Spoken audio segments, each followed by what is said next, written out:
शंशेश्वर महादेव की जय। मैं गीता डबराल स्वागत करती हूँ आपका अपने ब्लॉग में और मेरे चैनल का नाम है पद्मगीत। ये शंशेश्वर महादेव की यात्रा जो हमने प्रारंभ करी थी, मैं उसका आधा पार्ट आपको पहले दिखा चुकी हूँ। बाकी का ये दूसरा पार्ट हम अब आज कवर करेंगे। तो हम पहुँच गए हैं, जैसे कि मैंने आपको पिछले ब्लॉग में बताया था, द्वार तक ही ले गई थी मैं आपको। तो इससे आगे बढ़ते हैं। ये है शंशेश्वर महादेव जी का प्रवेश द्वार, जिससे कि हम अंदर गए हैं और सभी लोग इसी घंटी को बजाते हुए अंदर जा रहे हैं। और जाते ही आता है ये आंगन जो आप देख सकते हैं, और फिर यहीं से लगता हुआ नीचे ये ऑरेंज कलर का है। ये है यहाँ का बहुत बड़ा भंडारा रूम है, हॉल है बहुत बड़ा, इससे लगता हुआ किचन है। और ये जो ऊपर है ना, ये भी हॉल है और इसको कवर कर दिया गया है। छत, टिन की छत लगी हुई है यहाँ पे होती है कीर्तन वगैरह जो होती है, भागवत वगैरह, वो सब ऊपर ही होती है। नीचे सोने का और रहने का इंतज़ाम किया रहता है सबका। और ये जो ऑरेंज कलर का दिख रहा है घर जैसा, ये है पुजारी जी का घर, जो यहाँ पंडित जी रहते हैं ना, देखभाल करते हैं जो मंदिर की, उनके लिए घर बनाया हुआ है, वो ही रहते हैं यहाँ पे। ये सब लोग मिल रहे हैं जो सालों में मिलते हैं, कभी एक दूसरे से मिलके बड़े खुश हो रहे हैं सब कि अरे तुम भी आए हो, तुम भी आए हो, मतलब। और जो नहीं आए हैं उनको सब याद कर रहे हैं कि वो नहीं आए इस बार, वो नहीं आए। और सब काफ़ी बोल रहे थे कि इस बार का भीड़ काफ़ी कम थी, हालांकि पिछले साल लोग आ रखे थे काफ़ी। ये देखिए चाचा जी हमारे नाच रहे हैं, इतने खुश हैं, तो बड़ा ही अच्छा लग रहा है। ये देखिए, ये है बांज महादेव भी कहा जाता है इनको, इसलिए यहाँ पे बांज हमेशा लगा रहता है, बांस ही लगा है। और इसमें ये सारे बंदर बैठे हुए थे इस बांस के पेड़ में, क्या ही बताऊँ। और डर, मुझे तो बहुत डर लग रहा था, बड़ी मुश्किल से मैंने वीडियो रिकॉर्ड। ये है अनीता जो आई है कोटद्वार से, कोटद्वार रहते हैं। और वैसे यहाँ सभी डबराल से तो सभी का कुछ न कुछ रूप में एक दूसरे से रिश्ता ही है। और इनका मेरे से क्या रिश्ता निकल के आया है, सास, ये मेरी सास लगेंगी, तो मैं इनको बोल रही हूँ अनीता सास, कह रही है मुझसे, मुझे सास ही बोलना।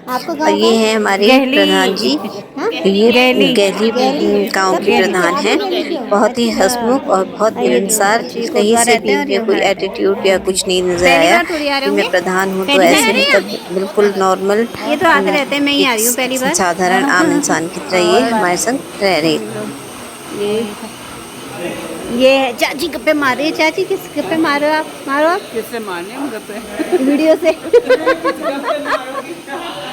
यहाँ सभी लेडीज एक दूसरे से रिश्ता निकालने में लगी थी। कोई कुछ बोल रहा है कि तुम उस गांव के हो तो मेरे ये लगते हो, मेरी मौसी वहाँ दी हुई है, मेरी बहन वहाँ उस गांव में है, हाँ आपके गांव में मेरी वो रहती है, ऐसे ऐसे करके मेरी माँ उस गांव की थी।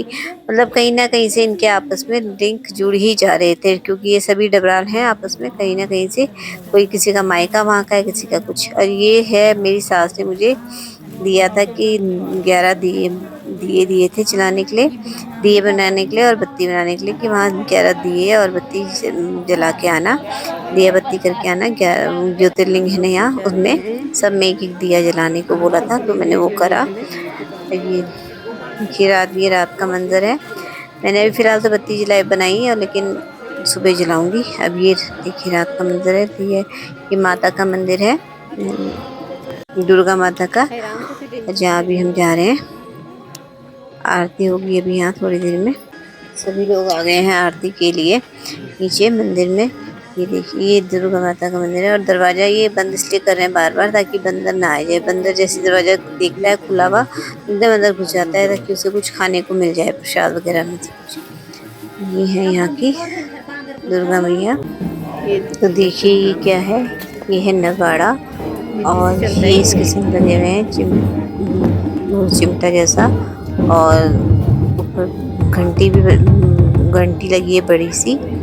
ये है इलेक्ट्रिक ढोल नगाड़ा, जो कि बिजली प्लग लगाने से ही स्टार्ट हो जाएगा, अपने आप बजना शुरू हो जाएगा। ये इसमें मोटर लगी हुई है। ये घंटी देखो ऐसे बजते, टन टन टन अपने आप बजेगी जब ये इसमें लग गया। फिलहाल इसकी ज़रूरत नहीं पड़ी, क्योंकि ढोल नगाड़े वाले तो साथ में ही ले गए थे। और ये है मंदिर जहाँ पे शिवलिंग स्थापित है। और ये जो शंशेश्वर महादेव जी हैं, ये एक्चुअली शिव जी को ही शंशेश्वर महादेव जी के नाम से पूजा जाता है यहाँ पर।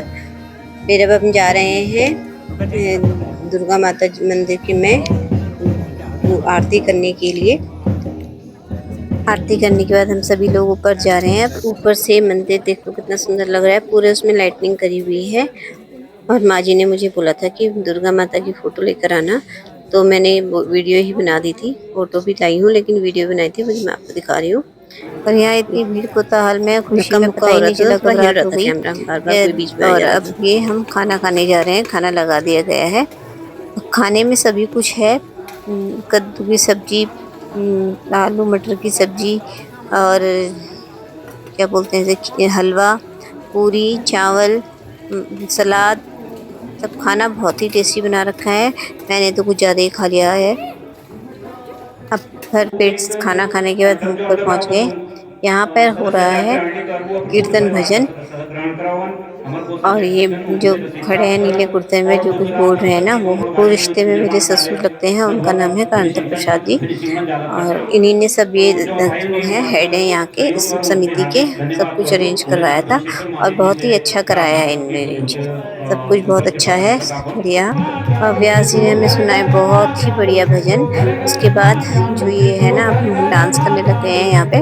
और भाई पिंक साड़ी वाली दीदी तो बहुत ही अच्छा डांस कर रही है। अब मुझे नहीं पता रिश्ते में मेरी क्या लगेंगी, लेकिन चलो मैं दीदी बोल देती हूँ उनको। और अब हम सोने आ गए हैं। नींद 12 बज चुके हैं और नींद बहुत आ रही है, इसलिए हम सोने आ गए। जेंट्स तो लगभग आधे से ज़्यादा सो गए हैं। अब लेडीज़ जा कीर्तन में ही थी, तो अब हम अब आ रहे हैं सब। हम सभी ने ज़्यादातर अपनी अपनी सीटें पहले से ही रिजर्व कर रखी थी, अपना अपना सामान रखा था उसके पास, इसलिए अब हम सिर्फ रजाई लगाएंगे और सो जाएंगे। तो आज का ब्लॉग मैं यहीं करती हूँ समाप्त, और कल मिलूँगी आपसे एक नई उत्साह के साथ। Bye bye.